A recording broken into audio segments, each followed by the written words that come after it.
हम लोगों को समाजवादी पार्टी के प्रदेश अध्यक्ष नरेश उत्तम पटेल जी ने हम लोगों को पार्टी से निकाल दिया। 1997 से समाजवादी पार्टी से जुड़े थे और उस दिन से लेकर नेताजी ने जो आदेश निर्देश किया, जो भी आह्वान किया, हम लोगों ने उस पर काम किया। ये कहते हैं हम लोग भाजपा के एजेंट हैं, जबकि भारतीय जनता पार्टी के एजेंट से भरा हुआ समाजवादी पार्टी में इनका मेन नेतृत्व है। सब बीजेपी के एजेंट ये लोग हैं और हम लोग सुविधा भोगी नहीं है, सुविधा के पल्लात मारने वाले लोग हैं। अखिलेश यादव क्यों बहस बढ़ा रहे हैं? रामचरितमानस का क्यों अपमान कर रहे हैं स्वामी प्रसाद मौर्य? ये समाजवादी पार्टी का जो सोशल मीडिया संचालक मनीष जगन अग्रवाल है, जिसको पिछली बार बचाने के लिए अखिलेश यादव जी स्वयं डीजीपी ऑफिस गए थे। कि कोई लड़ाई विचारधारा, व्यक्तिगत लड़ाई नहीं है, ये लड़ाई विचारधारा की लड़ाई है। हम लोग समाजवादी आंदोलन से निकले हुए लोग थे। समाजवादी पार्टी से निष्कासित किए गए कई नेता आज हजरतगंज के कैफे हाउस में मौजूद रहे। उनसे हमने बात की, उन्होंने क्या कुछ कहा, आइए जानते हैं। हमारे साथ प्रदीप तिवारी जी है बात करने के लिए। सर, आपको समाजवादी पार्टी से क्यों निष्कासित किया गया, क्या कारण? देखिए, समाजवादी आंदोलन श्रद्धेय नेताजी ने बनाया था। हम लोग 1997 से समाजवादी पार्टी से जुड़े थे और उस दिन से लेकर नेताजी ने जो आदेश निर्देश किया, जो भी आह्वान किया, हम लोगों ने उस पर काम किया। अखिलेश जी पढ़ लिख कर बाहर से आए, उनके साथ में नेताजी ने कहा काम करें। हम लोग काम लंबे समय तक पॉलिटिकल पदाधिकारी के कार्यकर्ता के रूप में काम करते रहे। मैं तमाम बड़ी बड़ी जिम्मेदारियों पे रहा। ये लड़ाई कोई पद प्रतिष्ठा की लड़ाई नहीं है। अखिलेश जी से जब मैंने कहा कि मैं जनता के बीच में जाता हूं, जनता पूछती है कि ये केदारनाथ, बद्रीनाथ और धार्मिक ग्रंथ रामचरितमानस के बारे में अखिलेश यादव क्यों बहस बढ़ा रहे हैं, रामचरितमानस का क्यों अपमान कर रहे हैं स्वामी प्रसाद मौर्य, ये अखिलेश जी से क्यों नहीं आप लोग पूछते हो? तो मैंने जब अखिलेश जी से बात किया तो अखिलेश जी ने कहा ये इस पे आप नहीं बोलेंगे। उन्होंने गलत तरीके से बात किया, अपमानित करने का काम किया नौजवानों को। हमारी लड़ाई, उनकी कोई लड़ाई व्यक्तिगत लड़ाई नहीं है, ये लड़ाई विचारधारा की लड़ाई है। हम लोग समाजवादी आंदोलन से निकले हुए लोग थे, आज भी समाजवादी हैं। आज आपने हमको दल से अलग कर दिया है, मगर हजारों लाखों करोड़ों नौजवानों को दिलों से कैसे निकालोगे अखिलेश यादव? मैं पूछना चाहता हूं आपके चैनल के माध्यम से कि अखिलेश यादव जी, आपने मुझे पार्टी से, दल से निकाल दिया है, वो आपका फैसला है, तानाशाही फैसला है, ठीक है, मैं उसका स्वागत भी करता हूं, मगर लाखों करोड़ों नौजवानों के दिलों से कैसे निकालोगे अखिलेश यादव जी? हम लोग लाखों करोड़ों नौजवानों के दिल में हैं। हम लोग काम करते थे, नौजवानों को जोड़ते थे, उनके साथ में बैठते थे, उनके दुख दर्द की लड़ाई लड़ते थे। आप एसी के कमरे में बैठ के समाजवाद चलाएंगे, 5 स्टार से समाजवाद चलेगा। अब समाजवादी आंदोलन की परिभाषा खत्म हो गई है। समाजवादी पार्टी का इतिहास अखिलेश यादव ने खत्म कर दिया है।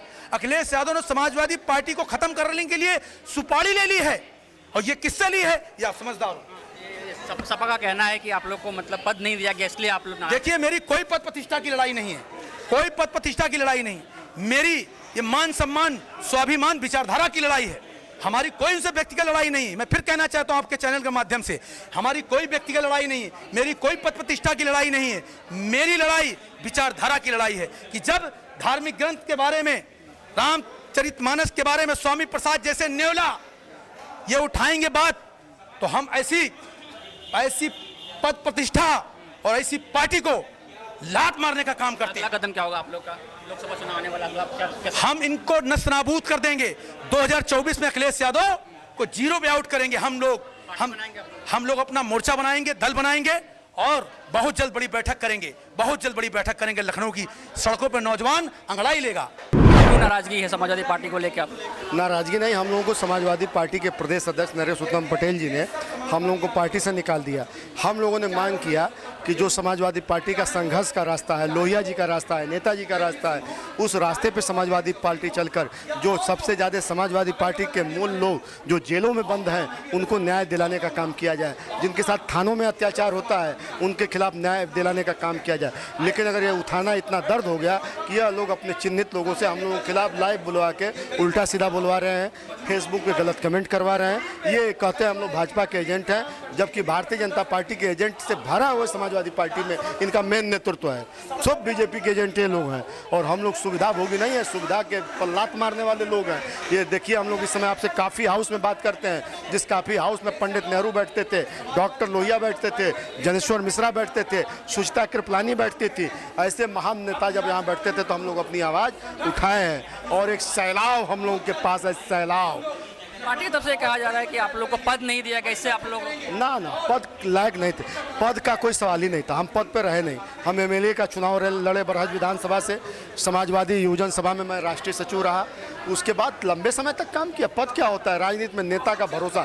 लेकिन जब नेता साजिश करने लगे, हमको अखिलेश यादव जी पे आरोप है कि वो हमारे खिलाफ साजिश में खुद ही वो शामिल थे, तब ऐसे लोगों पर हम लोग निंदा करते हैं और उनको निकाले जाने की हम लोग भर्त्सना करते हैं, जो कि अलोकतांत्रिक है। हमारे पहले रामचरितमानस पर अगर हमको दो चीज़ चुनना हो, एमएलए का पद हो, कैबिनेट मिनिस्टर का पद हो, और रामचरितमानस और राम को चुनना पड़े, मैं कैबिनेट मिनिस्टर के पद को छोड़ करके भगवान राम और रामचरितमानस पर सर झुकाने का काम करूंगा।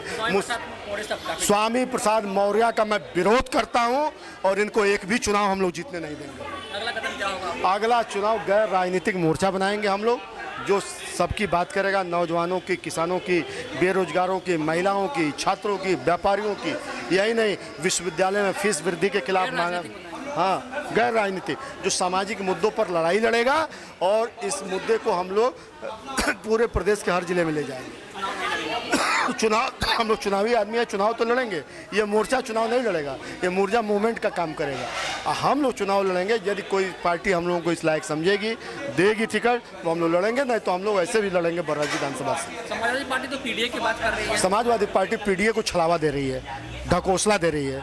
पीडीए में छल है। स्वामी प्रसाद मौर्य ने और इंद्रजीत सरोज ने राष्ट्रीय कार्यकारिणी में कहा कि मैं हजारों करोड़ के हम लोग आदमी हैं, हम लोग ऐसे हैं, जिस पिछड़े का कोई लोगों का घर देख ले तो आम परिवार के दलित पिछड़े और पीडीए के जो लोग हैं वो डर जाएंगे कि कैसे इनके घर में हम घुसेंगे।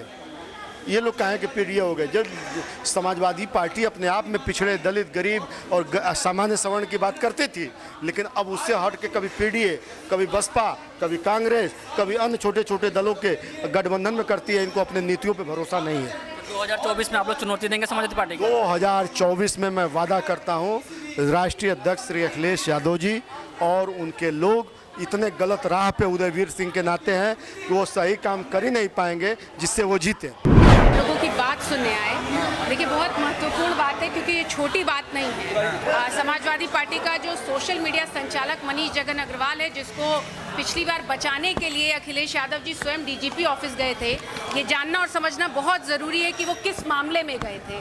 मैं आप लोगों के लिए ये लाई हूँ कागज़, अभी आप सभी पत्रकार बंधुओं को मैं ये कागज़ दूंगी। मैं इसको आपको पढ़ के नहीं सुना सकती हूँ, जो मनीष जगन अग्रवाल की भाषा है। नहीं, मैं इसमें से एक भी शब्द पढ़ने की मेरी क्षमता नहीं है। वहीं बैठ के दे दिया जाए। मेरी एक भी शब्द इसमें से पढ़ने की क्षमता नहीं। मैं इसकी कॉपी आप लोगों के लिए लेकर आई हूँ, उपलब्ध करा रही हूँ, और आप लोगों से अनुरोध है कि इसको दिखाइए जनता को कि सोशल मीडिया संचालक द्वारा क्या लिखा जा रहा है।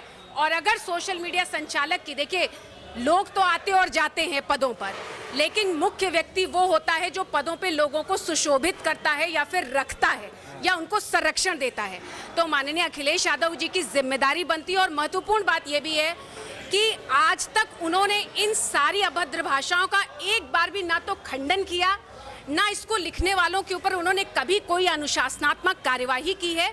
आपको ये समझना पड़ेगा कि लोकतंत्र में सिर्फ आप ही, चौथा स्तंभ ही हम लोगों के लिए एकमात्र विकल्प है जो कि जनता की बात को रख सकता है।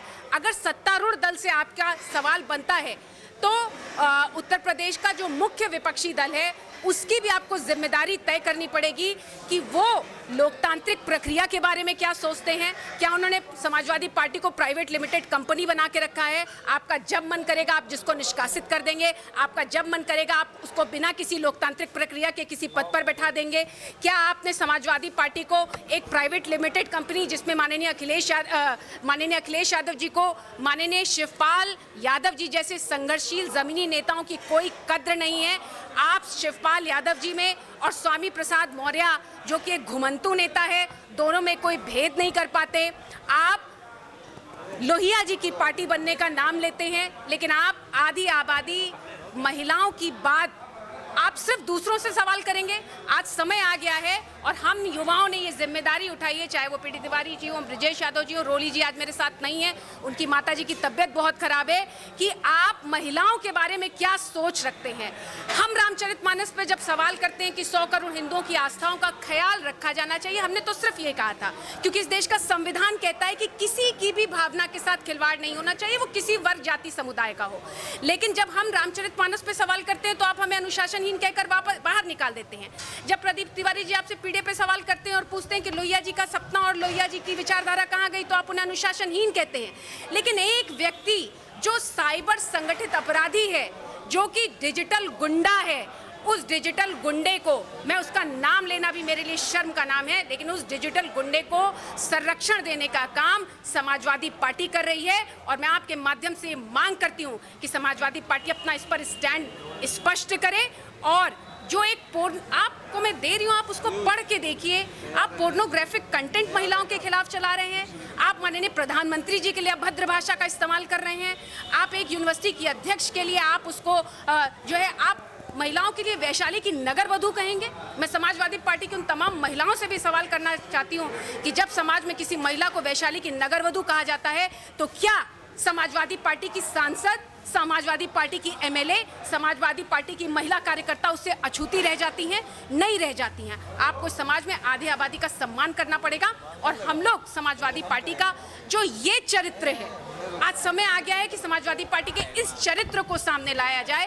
क्योंकि मैं आपको याद दिलाना चाहती हूँ एक अंतिम बात कि मैंने 10 महीने पहले जब मैं समाजवादी पार्टी में थी, तब अन्य दलों की महिलाओं को भी इसी तरीके के अपशब्दों से संबोधित किया गया था और सबसे पहले मैंने माननीय अखिलेश यादव जी को पत्र लिखकर कहा था कि माननीय राष्ट्रीय अध्यक्ष जी, महिला किसी भी दल की हो, कोई फर्क नहीं पड़ता किस दल की महिला है, राजनीतिक आलोचना अपनी जगह है, लेकिन किसी भी महिला की अस्मिता या गरिमा को ठेस पहुंचाने वाली आलोचना नहीं की जानी चाहिए। लेकिन आपको जान के ताज्जुब होगा कि माननीय अखिलेश यादव जी ने उसके बाद मुझ पे ही नाराजगी जाहिर करने का काम किया, जो ये स्पष्ट करता है कि ऐसे जो आदतन अपराधी, हैबिचुअल ऑफेंडर, 6 एफआईआर दर्ज है। मैं आपके लिए कागज़ लेकर आई हूँ, आप केवल हजरतगंज में हम खड़े हुए हैं। हजरतगंज थाने के अगर आप एसएचओ से पूछेंगे तो वो आपको बताएंगे कि कितनी एफआईआर दर्ज है और उन एफआईआर का केवल आपको कंटेंट पढ़ना चाहिए कि उस कंटेंट में क्या लिखा हुआ है। उस कंटेंट में ऐसी भाषा लिखी हुई है जो मैं आपको पढ़ के नहीं सुना सकती, क्योंकि हमें एक समाज में मर्यादा सिखाई गई है।